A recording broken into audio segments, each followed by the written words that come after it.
आज की क्लास में हम लोग पूर्ति एवं पूर्ति के नियम को पढ़ेंगे। क्या पढ़ेंगे? पूर्ति एवं पूर्ति के नियम चैप्टर का नाम होगा। तो सबसे पहले आपके मन में एक प्रश्न उठता होगा कि सर पूर्ति क्या है, पूर्ति कहते किसे? आपके मन में जो पहला प्रश्न होगा इसका नाम क्या होगा? पूर्ति क्या है या पूर्ति कहते किसे है, या पूर्ति से आप क्या समझते हैं? तो एक विक्रेता क्या कहता है? एक विक्रेता एक संभव कीमत पर अपने वस्तु की जितनी मात्रा बाजार में बेचने को तैयार रहता है उसी को कहते हैं पूर्ति। मतलब एक विक्रेता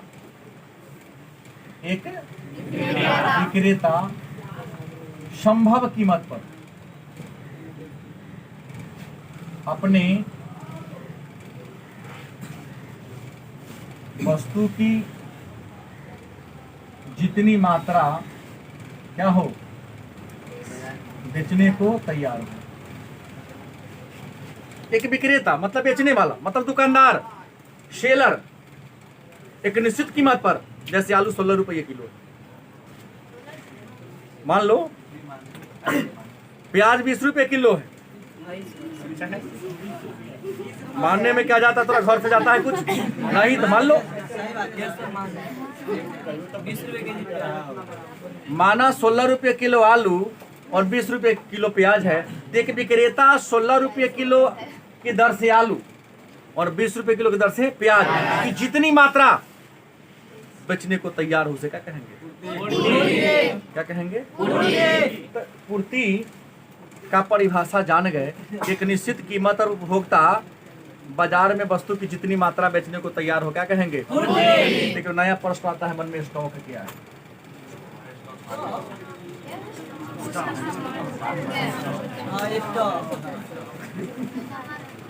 स्टॉक क्या है?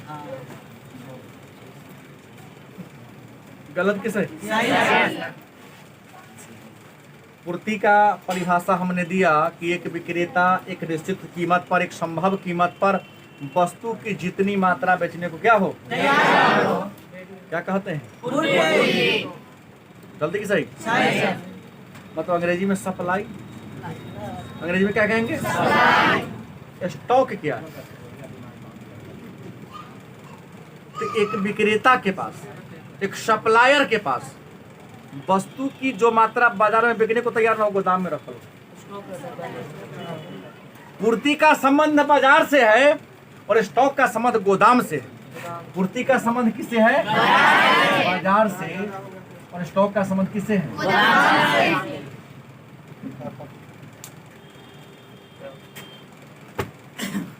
पूर्ति का संबंध बाजार में एक निश्चित कीमत पर जितनी मात्रा बेचने को तैयार हो, क्या कहलाता है?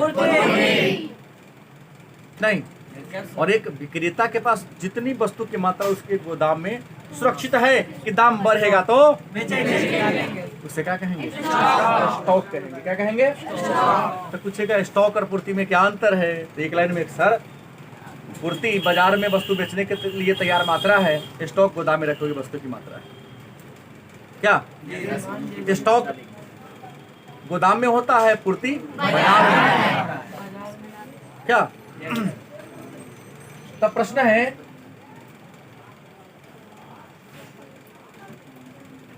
पूर्ति फलन क्या है? जैसे मांग फलन क्या है, यहाँ एक प्रश्न आ सकता है कि पूर्ति फलन क्या है?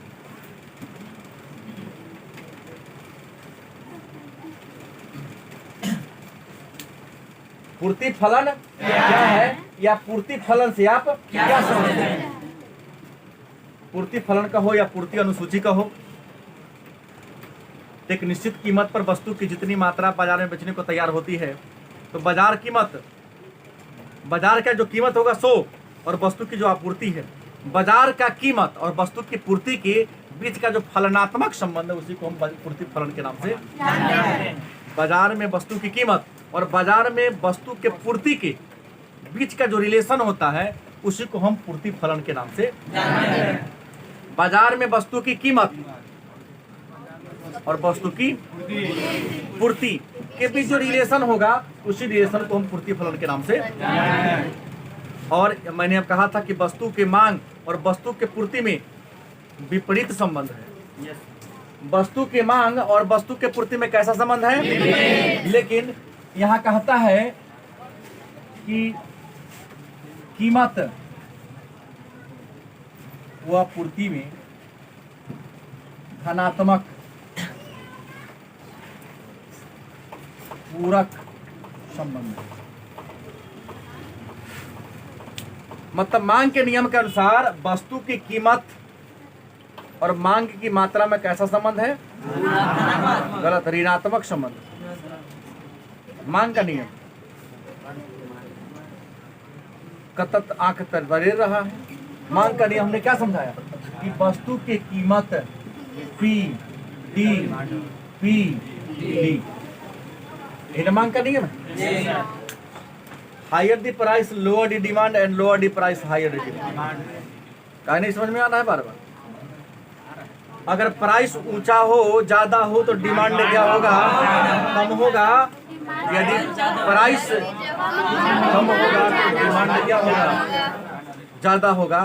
तो यहाँ डिमांड और प्राइस में निगेटिव संबंध है, ऋणात्मक संबंध है या विपरीत संबंध है, उल्टा संबंध है। लेकिन यहाँ कहता है कीमत और पूर्ति में धनात्मक संबंध है। मतलब कीमत ज्यादा होगा, जैसे जैसे दाम बढ़ेगा विक्रेता अपना स्टॉक पे सामान निकाल के बेचेगा, और जैसे जैसे कीमत घटेगा बाजार से खरीद के स्टॉक पे जमा करना शुरू कर देगा, स्टॉक करेगा। गलत है सही? अब बुझाया कि ना बुझाया? मैं क्यों मांग के नियम का पूर्ति का नियम पढ़ाया? तो बहुत देर के बाद दिक्कत हो सकती है। मांग के नियम और पूर्ति के नियम में ये संबंध है, ये नियम है। और पूर्ति का नियम क्या कहता है कि जैसे जैसे वस्तु की कीमत बढ़ेगी, जैसे जैसे वस्तु की कीमत बढ़ेगी, बाजार में वस्तु की पूर्ति बढ़ेगी। जैसे जैसे बाजार में वस्तु की कीमत क्या होगी? बढ़ेगी। वस्तु की पूर्ति भी बढ़ेगी। और जैसे जैसे वस्तु का कीमत बाजार में घटेगी वस्तु की पूर्ति भी क्या होगी? बढ़ेगी। कुछ महीनों के बाद आप सबके खेत का धान कटाएगा। गरीब आदमी तो अपने धान को जाके बेच लेगा, महाजन के पैसा को सधाने के लिए, अपनी आवश्यकता के विभिन्न प्रकार के वस्तु को खरीदने के लिए। गलत या सही? सही है। लेकिन एक बात याद रखो, जो पैसा वाला होगा, देखा कि अभी सबके घर में धान है, धान सस्ता है, खरीद के क्या कर देगा? स्टॉक करेगा अपना गोदाम में। गलत या सही? आज ऐसे धान का सीजन आउट होगा तो धीरे धीरे धान का कीमत क्या होगा? जब धान का कीमत बढ़ेगा तो बिजनेसमैन जो व्यापारी लोग हैं अपने गोदाम में से धान को निकाल के बेचना शुरू कर देगा। जैसे हम, ये आप नहीं समझे, आप लोग आलू पर समझ लो। अभी आलू का कीमत ज्यादा है और जब आलू नयका आने लगता है शुरू में महंगा रहता है, लेकिन जब हम लोगों के खेत का आलू खनाना शुरू होता है तो आलू सस्ता हो जाता है। अब आलू सस्ता होने के पीछे कारण क्या है? क्योंकि बाजार में वस्तु उपलब्ध है, खरीदने वाला है नहीं। क्योंकि जो खरीदने वाला वो भी अपने घर में एक आध के आलू रुपये दिया हुआ है। जब तक तुम्हारे घर में आलू रहेगा बाजार से खरीदोगे नहीं। और अपने जरूरत को पूरा करने के लिए लोग अपना घर के सामान को बेच के, आलू हो, धान हो, चावल हो, जो भी वो बेच लेता है। तो उस समय सस्ता होता है क्योंकि सबके घर में आलू होता है। तो बिजनेसमैन क्या करते हैं कि जब आलू का कीमत कम होता है तो आलू गांव से जाता है, खरीद करके कोल्ड स्टोर में क्या करता है? स्टॉक करता है। गलती की सही? जब देखता है कि नहीं, अब मार्केट में गांव में के सब में के घर में के आलू क्या हो गए, खत्म हो गए, अब तो आएगा सब दुकाने में खरीदे, तो धीरे धीरे पहले कम निकालेगा, 4 बोरा निकालेगा, फिर दाम बढ़ेगा तब फिर 2 बोरा बेसी बढ़ाएगा। जैसे जैसे दाम बढ़ता जाएगा कोल्ड स्टोर में से आलू का बोरा का मात्रा बढ़ता जाएगा निकलना। गलती की सही? तो कीमत ज्यादा होगा तो पूर्ति क्या होगा? ज्यादा होगा। आप ध्यान रहे, पूर्ति का नियम पर रहे, मांग का नियम नहीं। ज्यादा कीमत तो पूर्ति, कम कीमत तो इसे क्या नियम कहेंगे?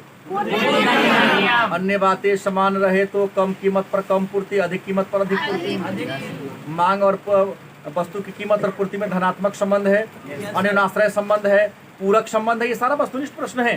कहते सर इकोनॉमिक्स तो याद होता नहीं है, हमको तो आसान लगता है, हमको तो भारी लगता ही नहीं। हम क्या ये सब्जेक्टिव बोल रहा हूँ? याद होता है, भूल जाते हैं। जैसे खाते हैं, पेट भरता, फिर खाते, भूख लगती खाते हैं। एक बार मोबाइल में ईजी करा लिए हैं, जिंदगी भर चलता है? नहीं चलता है। 84 दिन, 85 दिन, 30 दिन के बाद तो घटता है ना, तो फिर भराते हैं। वही बात करो, जीवन में ढाल लो। सुबह खाते हैं तो फिर शाम तक एक 2 बार खाना पड़ता है। जब भूले फिर एक बार पढ़ो। जब लगे कि नहीं मैं भूल रहा हूँ या भूल रही हूँ, तो दोबारा क्या करो, पढ़ो। गारंटी ही याद रहेगा हमेशा। आप लोग तो एक बार पढ़ ले ली तो आप कालिदास बन गए। काली माता ने आशीर्वाद दिया कि नहीं तुमको मैं आशीर्वाद दे, तू सर्टिफिकेट प्रमाण पत्र कि बेटा तू जीवन में कहीं भूलेगा ही नहीं। ऐसा नहीं है, हमेशा उसको देखते रहे। देखते हम भी पढ़ाने के लिए पढ़ के आता हूँ तब पढ़ाता हूँ। गेट बंद कराओ। हम भी पढ़ के आता हूँ तब पढ़ाता हूँ। तो कीमत और पूर्ति में कैसा संबंध है? कीमत और पूर्ति में कैसा संबंध है? पूरक। कहेगा कीमत और पूर्ति में धनात्मक संबंध है। कैसे? आपका उत्तर होगा क्योंकि कम कीमत पर कम पूर्ति, अधिक कीमत पर पूर्ति फलन क्या है? तो मैंने अभी आपको चर्चा किया कि बाजार में कीमत, वस्तु की कीमत और वस्तु के बीच के जो फलनात्मक संबंध है, उसी फलनात्मक संबंध को पूर्ति के फलन कहते हैं। और पूर्ति फलन 2 प्रकार के होते हैं। पूर्ति फलन कितने प्रकार के होते हैं? एक बाजार पूर्ति फलन, बाजार पूर्ति। क्या होगा?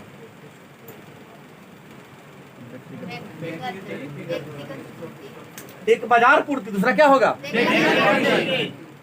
अब मन में होगा सर व्यक्तिगत पूर्ति क्या है? तो एक व्यक्ति के द्वारा बाजार में वस्तु की जितनी मात्रा बेचने को लिए तैयार किया जाता है, उसे क्या कहेंगे? व्यक्तिगत पूर्ति। जैसे मान लो बाजार में राम नाम का एक व्यापारी है और उसके पास क्या है? एप्पल। राम नाम का एक व्यापारी है, एप्पल है। एप्पल का कीमत हम ले लेते हैं, बात समझ गए? अब यहाँ पर ले लो, राम के पास एक बिजनेसमैन है, क्या है? अगर एप्पल है तो क्या करेगा? यहाँ सप्लाई भी लिखना पड़ेगा, मैंने पूर्ति लिखना पड़ेगा, यहाँ पर कितना लिखना पड़ेगा? अब यहाँ मान लो कीमत है 20 रुपये किलो, क्या करेगा? तो वह क्या करेगा? एप्पल की पूर्ति करता है 30 के। कितना करता है? 30। कीमत घटकर 15 हो जाता है, यहाँ कर देगा 20 कर देगा। कीमत बढ़कर अगर 25 हो जाता है तो यहाँ 35 करेगा। कीमत बढ़कर 30 हो जाता है तो ये करेगा 50। कीमत घटकर अगर 35 हो जाता है तो ये कर देगा 70। और कीमत बढ़कर अगर 40 हो जाता है तो कर देता है 100। मतलब देख रहे हैं कि जैसे जैसे कीमत में बढ़ोतरी होती जाती है, पूर्ति की मात्रा क्या होती है? गलती किसे? और इधर चलेंगे तो जैसे जैसे कीमत घटती जाती है, पूर्ति भी तो एक व्यक्ति का हमने दिखाया था, क्या कहेंगे? व्यक्तिगत पूर्ति की तालिका। और इसी में हम एप्पल सेब रहने दे, में 10 को बिजनेसमैन का नाम लिख दे। तालिका में क्या बिजनेसमैन का? कि 20 रुपए किलो पर रहीम इतना किलो सेब बेचना चाहता है, सोहन इतना किलो बेचना चाहता है, मोहन इतना किलो बेचना चाहता है। चलो सही, क्योंकि एक बाजार में केवल एक विक्रेता नहीं होते हैं, अनेकों होते हैं। तो अनेक सारे विक्रेताओं के द्वारा एक निश्चित कीमत पर वस्तु की जितनी मात्रा बेचने को तैयार होता है, उसको हम बाजार पूर्ति के नाम से बाजार पूर्ति के नाम से जानते हैं। अब प्रश्न होगा तो पूर्ति वक्र क्या है? क्या प्रश्न है? पूर्ति वक्र क्या है?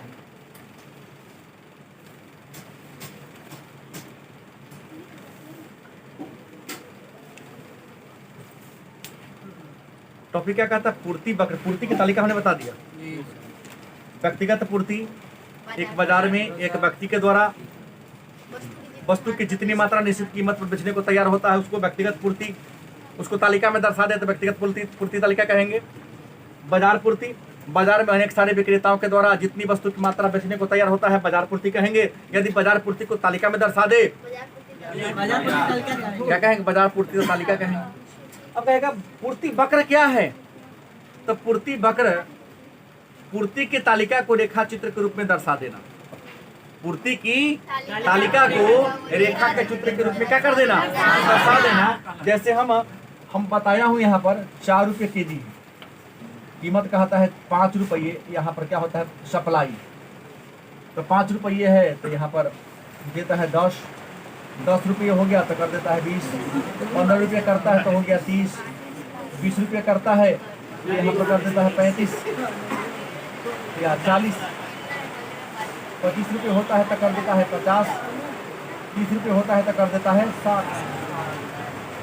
कहता है पूर्ति की तालिका को यदि रेखा चित्र के रूप में क्या कर दिया जाए, यदि पूर्ति की तालिका को रेखा चित्र के रूप में दर्शा दिया जाए उसे क्या कहेंगे, बाजार पूर्ति में पूर्ति वक्र कहेंगे। पूर्ति की तालिका को, पूर्ति की तालिका को यदि रेखा चित्र के रूप में क्या कर दिया जाए उसे क्या कहेंगे। तो पूर्ति वक्र क्या है, इसको रेखा चित्र के रूप में बता दे रहा हूँ। ये हो गया YOX।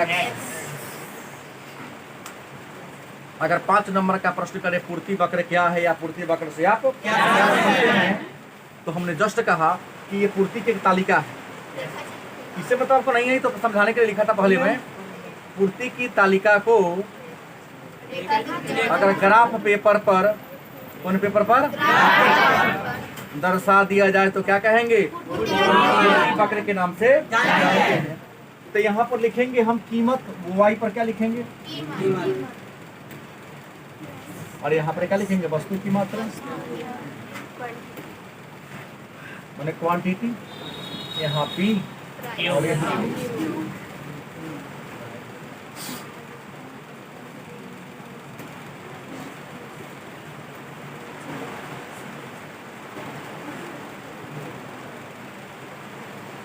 क्वांटिटी। हमने यहाँ इसी को दिखाना है। मान लिया 5 से गया 30 तक,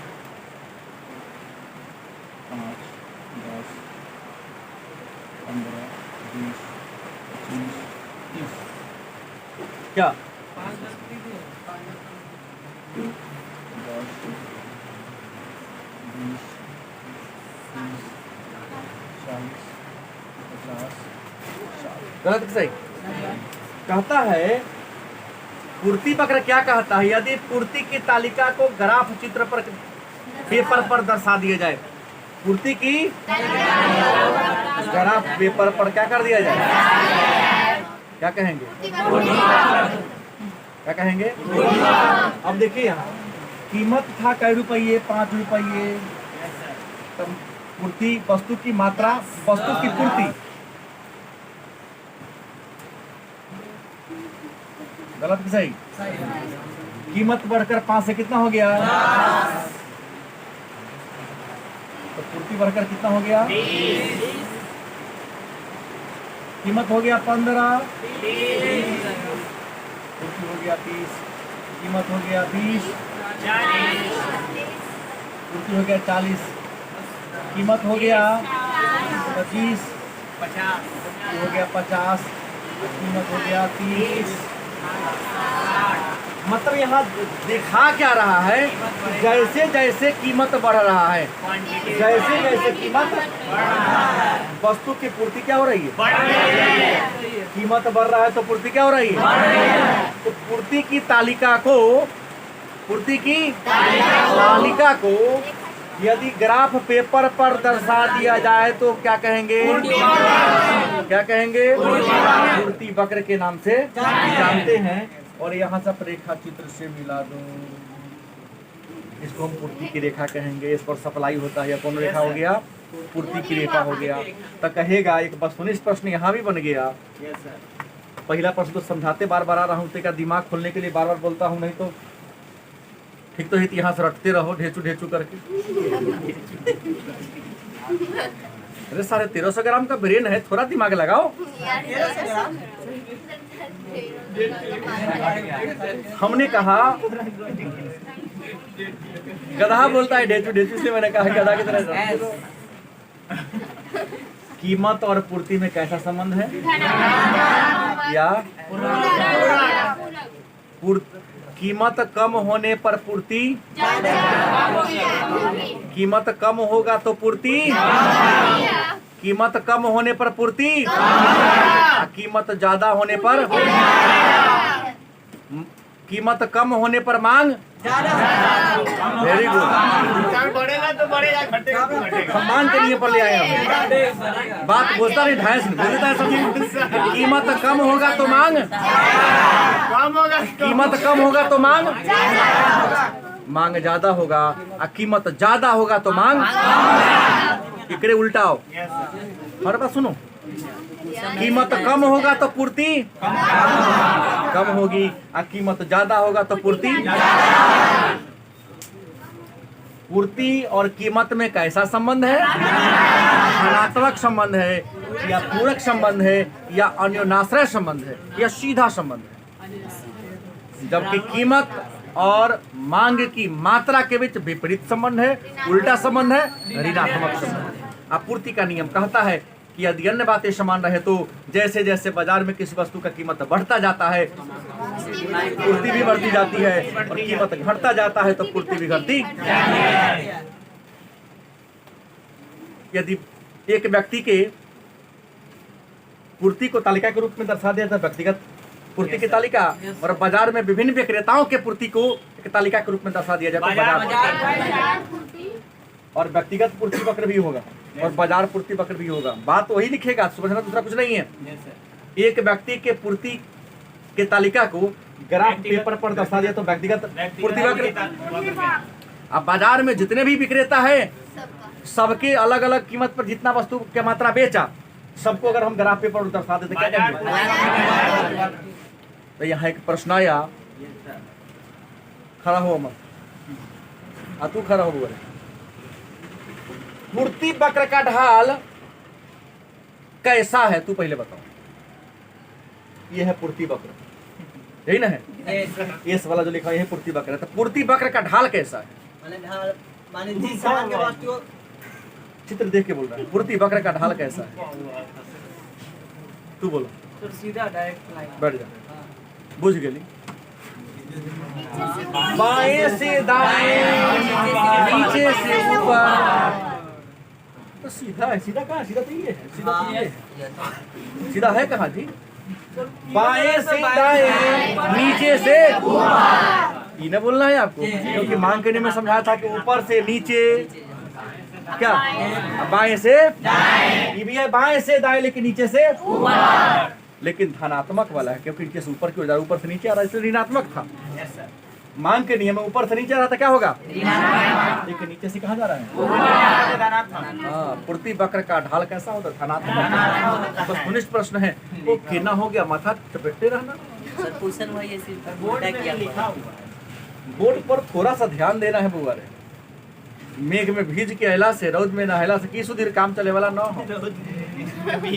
पसीना सूखा सूखा के रेलवे गुमती को पार करके सब आता है, तो क्या करे भगवान।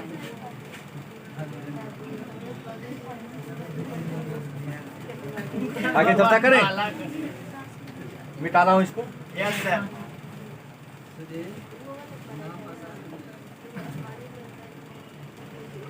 अब आता है टॉपिक पूर्ति के निर्धारक तत्व।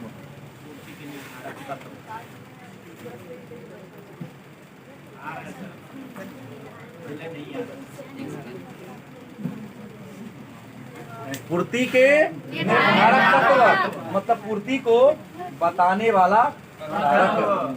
तो पूर्ति के निर्धारक तत्व की बात करते हैं तो पहले होगा कि वस्तु की कीमत।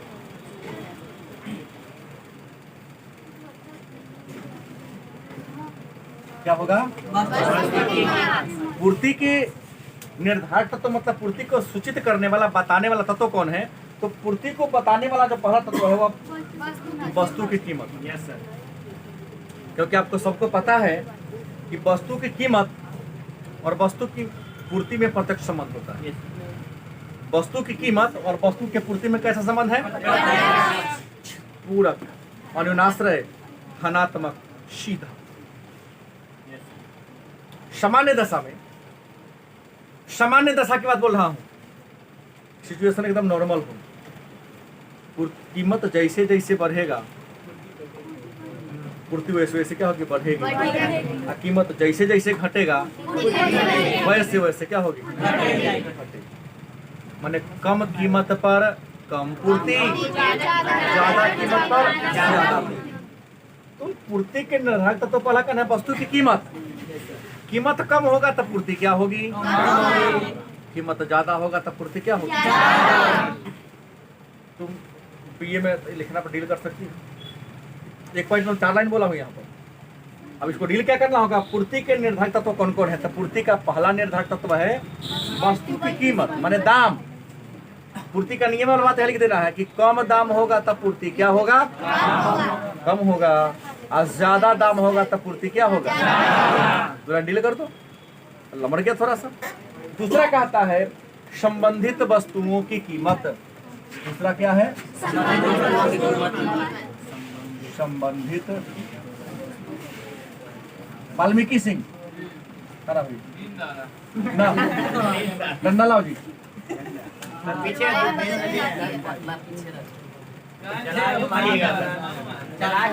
हमने सिखाया था, आप कहते नींद आ रही है। संबंधित वस्तु की कीमत, तो वस्तु कई प्रकार का होता है बताओ।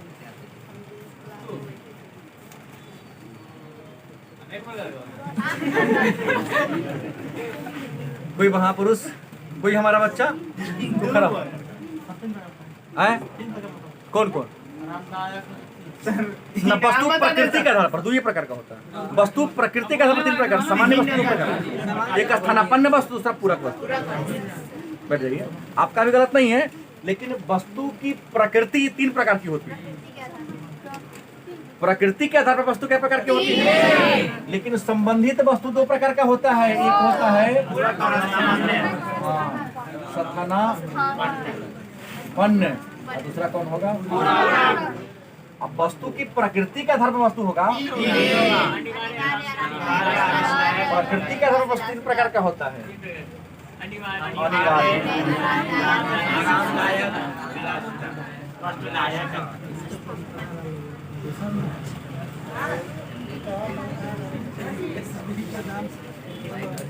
3 प्रकार की वस्तु होते हैं।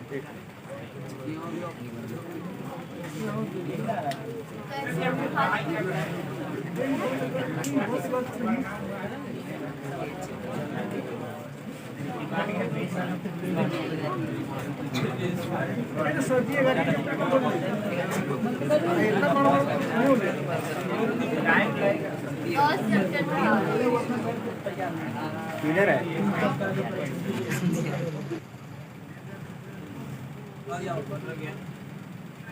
प्रकृति के आधार पर वस्तु 3 प्रकार के होते हैं। अनिवार्य वस्तु,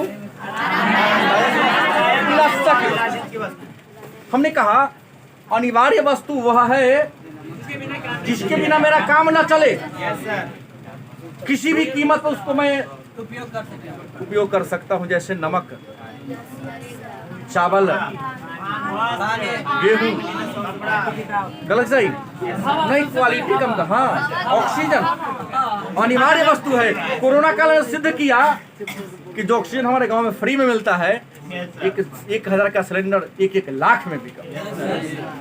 दिल्ली में तो मेरी माताजी का जब देहांत हुआ तो हमने तो कहा, फोन किया कि अगर सक्षम है तो मैं 50,000 देने को तैयार सिलेंडर का, लेकिन लाओ कहीं से, मिल ही नहीं रहा था। केजरीवाल ढोल पीटते हैं कि बहुत है, हमने तो 50,000 कीमत लगा दिया, नहीं मिला। अंततः उनको जाना था, मर गई। तो हमने कहा अनिवार्य वस्तु। दूसरा आरामदायक, थोड़ा पेट से ऊपर उठ गए, हमने कहा ना लकड़ी पर वाला कुर्सी बैठते थे, बच्चों ने थोड़ा आरामदायक बना दिया। सही। अब एक ऐसा है, एक जगह किसी होटल में नाश्ता करने गए, इतना बैठे धस के नीचे आ गया, अरे कौन सा कुर्सी। ये हो गया विलासिता। पंखा से काम चल सकता है तो यार आरामदायक हो गया। एयर कंडीशन विलासिता की वस्तु है। हम लोगों जैसे मिडिल क्लास के लिए बोल रहा हूँ, रामी शर्मा के लिए नहीं, पिंटू बाबू के लिए नहीं, एमपी विधायक के साड़िया के लिए नहीं, बोले कि तो अनिवार्य है भाई। ऑफिस एसी, गाड़ी एसी, घर एसी, क्या अब तो कई कंपनी शॉर्ट पैंट एसी बनाने जा रही है। तो संबंधित वस्तु की कीमत भी संबंधित वस्तु की, हाँ कपड़ा फाड़ देगा जहाँ तहाँ से। खाली रहता है एसी वाला।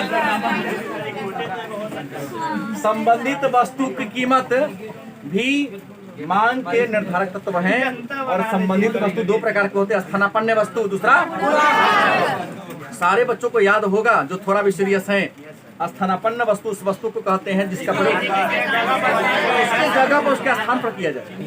एक वस्तु की जगह दूसरे वस्तु का प्रयोग करना पोषण के काम के लिए, चीनी का, मीठा, चाय का। पूरक वस्तु क्या है? एक का डिमांड करते हैं, दूसरा का डिमांड अनिवार्य हो जाता है। गलत ना? जूता, मोजा, बैट बॉल, कलम, स्याही, गाड़ी, पेट्रोल। जूता की जगह मोजा नहीं होगा, जूता की जगह चप्पल होगा। मोजा पहन के खाली आएगा, चप्पल होगा ना। पूरक में आ जाएगा, पूरक में नहीं होगा, स्थानापन्न में आ जाएगा। तो संबंधित वस्तु की कीमत भी प्रभावित करती है उत्पादन साधनों का कीमत।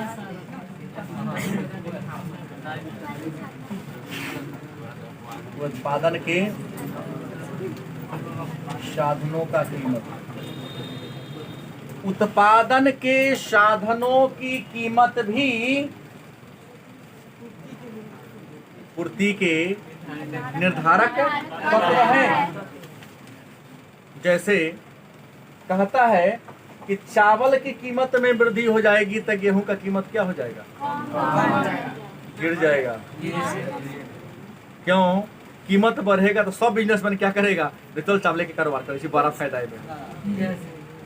गलत कि सही?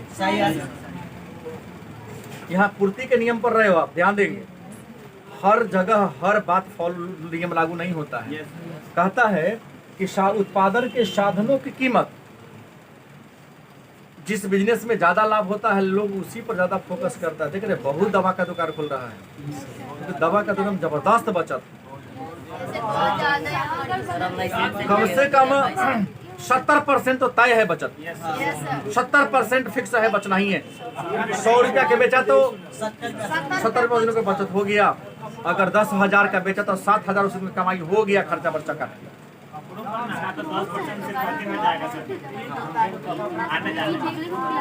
गलत कि सही?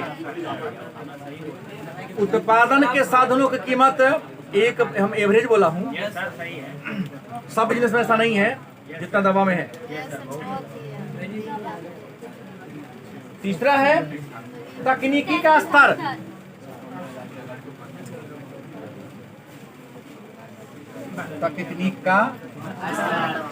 तकनीक का स्तर भी पूर्ति के नियम को क्या करती है? प्रभावित करती है। क्यों? एक लो क्वालिटी का तकनीक है, कम गुणवत्ता वाली, एक अधिक गुणवत्ता वाली। एक ऐसा मशीन है जो 1 घंटा में 100 सामान बनाता है, एक ऐसा मशीन है जो 1 घंटा में 1000 सामान बनाता है। तो पूर्ति का नियम कहता है कि हम 1 घंटा में 1000 बनाकर उसी को खरीदेंगे। तो कम समय में उत्पादन ज्यादा हो जाएगा। उत्पादन ज्यादा होगा तो लागत क्या करेगा? कम करेगा। और कम लागत होगा तो हमारा बिक्री क्या होगा? ज्यादा होगा। बिक्री ज्यादा होगा तो दाम बढ़ा के बेचू लगे तो हमको फर्क पड़ने वाला में से नहीं।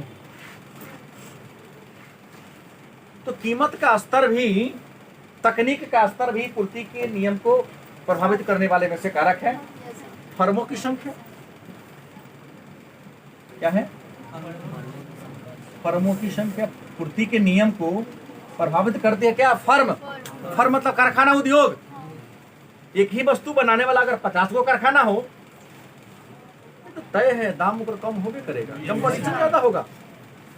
आज पेट्रोलियम और एकाधिकार सरकार का है, मनमानी कर रही है, क्योंकि हम 5-6 कंपनी में देखिए रहा हूँ मोनोपोली बना है। पेट्रोल गैस पर, एलपीजी गैस पर मोनोपोली बना लिया है।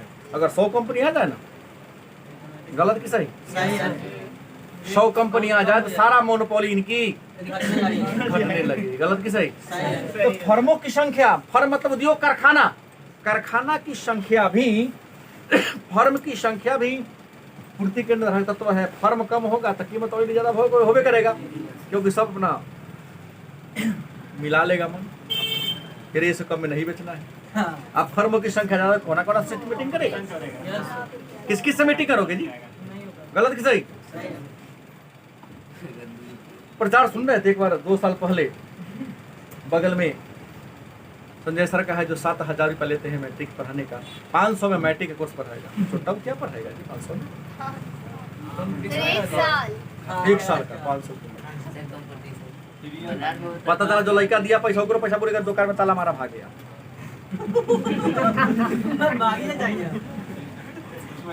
एक आया तो कहा कि सर केना कर ले, हम देख टीचर को यहाँ पैसा दिया, टीचर तो दुकान बंद करके भाग गए, हमारे तो पैसा पूरा पहले पेमेंट कर दिए। बोले ये बरांडे के पास आ पाए हो, इस संस्था ही बंद होगी तो कुर्सी लाके बैठा रहेंगे कि तू पैसा बेची दिया लेके चल जाओ। भगोरे में से तो हम नहीं है। कहना तो ये भरोसा सर नहीं, ठीक है तू ही जीता हम ही हारे, 10 दिन के बाद दे देना। क्या है तो कई बार कम कीमत के प्रलोभन में मत फंसना, है तो नीम हकीम खतरे जान।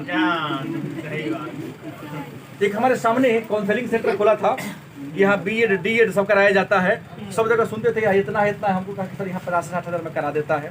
राठौर सर बोल रहे थे 3 महीना कोचिंग उसका दुकान खुला, अब 5वां महीने का ताला मारा भाग गया।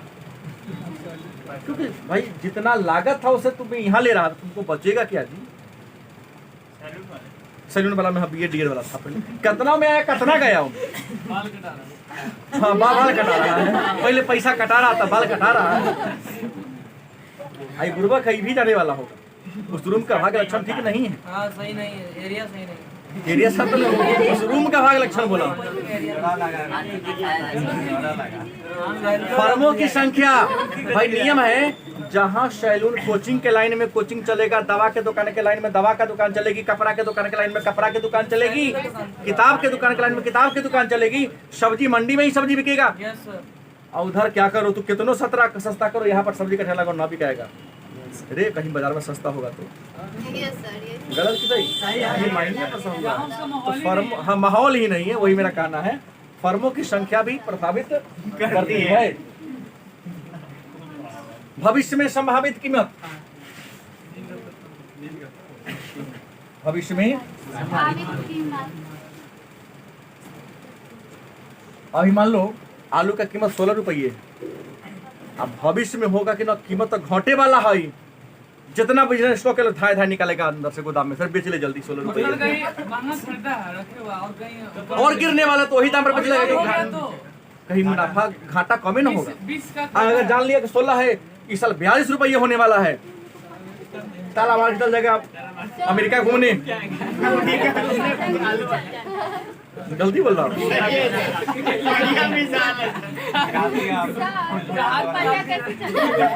बिजनेसमैन जानते रहते हैं क्या मार्केट का हालचाल है। जैसे मैं शिक्षा का हालचाल जानते रहता हूँ, वैसे बिजनेसमैन इस चीज को जानते रहते हैं। तो चल जाएगा ताला मार के, अमेरिका आएगा तो बीमारी बंद है कर दो क्या न है। अब जान गया कि दम्मा तब बड़े तो छूटो के आएगा निकल के, अब आ गए घूम के, अब तो गोदाम खोलेगा, धान क्या करेगा। जैसे 1 तारीख के दिन देखना डीजल के दाम, पेट्रोल के दाम हर 1 तारीख को तो आगे पीछे होता है। तो उस दिन जान जाएगा कि दाम बढ़ने वाला है, तो गैस गोदाम वाला सब वो दिन बंद कर देगा। ये मालिक के कोनो काम है बंद कर देगा। भाई मेरा तो पड़ोसी मैं जानता हूँ चंद्रा गैस गोदाम वाला, कहे बंद कर सर, कहा कि सर इसका दाम बिहान 20 रुपया बढ़े वाला है। तो हमने सबका छुट्टी मिल गई, इनके पास 700 सिलेंडर पर अलग है, तो 700 सिलेंडर गुने 20, एक रात अगर नहीं बेचा देता उसको नफा हो गया। और दाम गिरे वाला है, हाँ आपका गैस पुर्जी लगा हुआ क्या, नहीं लेना है क्या, घर फोन कर करके पहुंचाएगा, क्योंकि बिहान गिरेगा। हर 1 तारीख के दाम आगे पीछे होते रहता है। गलत कि सही?